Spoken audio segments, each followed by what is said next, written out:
pilihan yang benar. Assalamualaikum warahmatullahi wabarakatuh. Selamat siang teman-teman semua. Di sini kami pemateri kelompok 2. Di sini saya mewakili kelompok 2 sebagai materi yang pertama.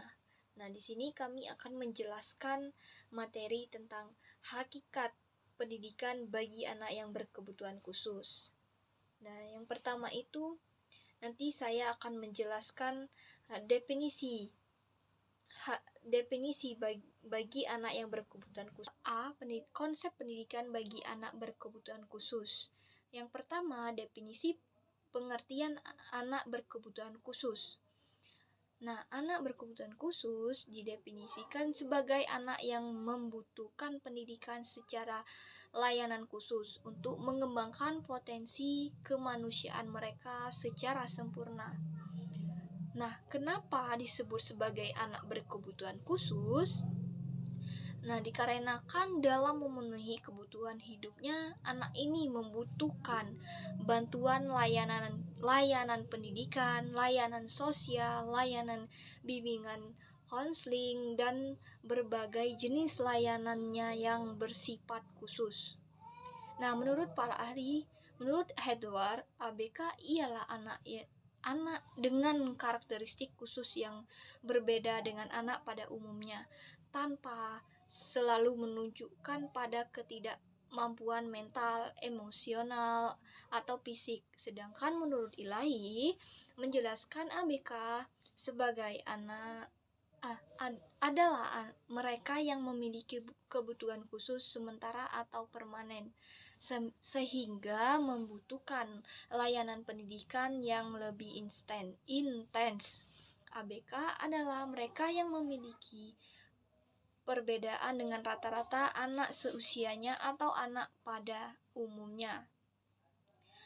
Perbedaan yang dialami ABK ini terjadi pada beberapa hal, yaitu proses pertumbuhan dan perkembangannya yang mengalami kelainan atau penyimpangan baik secara fisik, mental, intelektual, sosial maupun emosional. Berdasarkan beberapa pendapat para ahli tadi, anak berkebutuhan khusus dapat didefinisikan sebagai individu yang memiliki karakteristik fisik, intelektual maupun emosional di atas atau di bawah rata-rata individu pada umumnya. Yang kedua, hakikat pendidikan bagi anak berkebutuhan khusus. Menurut para ahli psikologi dan pendidikan, anak berkebutuhan khusus atau anak luar biasa adalah anak yang menyimpang dari rata-rata anak normalnya. Dalam hal ini, ciri-ciri mental, kemampuan sensorik, fisik, perilaku, sosial, dan emosional, kemampuan berkomunikasi, maupun kombinasi dua atau lebih. Baik, yang berikutnya itu adalah tujuan pendidikan khusus bagi anak berkebutuhan khusus. Nah, pendidikan ini juga mempunyai tujuan untuk anak-anak yang berkebutuhan khusus. Nah, pendidikan khusus ini yang pertama itu adalah untuk mencapai perkembangan optimal anak sesuai dengan potensinya, di mana anak-anak dididik dan dilatih untuk bisa belajar seperti anak yang lainnya, walaupun dengan terkendala karena faktor-faktor yang ada, serta mengurangi keterbatasannya dalam bermasyarakat. Walaupun anak-anak ini memiliki kekurangan, tapi dia tetap bersosialisasi dengan masyarakat ataupun dengan guru dan temannya. Pendidikan khusus ini juga membantu anak untuk beradaptasi secara sosial, baik itu dengan guru, teman, dan lingkungan sekolahnya. Dan juga adanya pendidikan bagi anak-anak berkebutuhan khusus ini juga akan meningkatkan rasa percaya diri terhadap anak, karena mereka juga melihat kalau mereka dengan kekurangan pun bisa mendapatkan pendidikan yang seperti anak pada umumnya. Pendidikan ini juga membangun rasa gotong royong dan saling tolong-menolong terhadap satu sama lain, sehingga anak-anak yang berkebutuhan khusus juga akan merangkul teman-temannya yang lain, karena mereka di sini melihat adanya kesamaan antara mereka. Implementasi pendidikan khusus di Indonesia.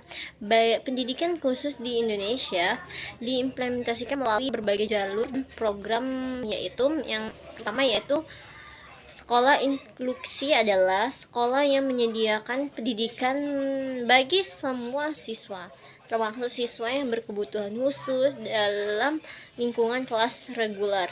Yang kedua yaitu pusat layanan pendidikan khusus, yaitu yang menyediakan layanan dan dukungan tanpa bagi individu dan kebutuhan khusus.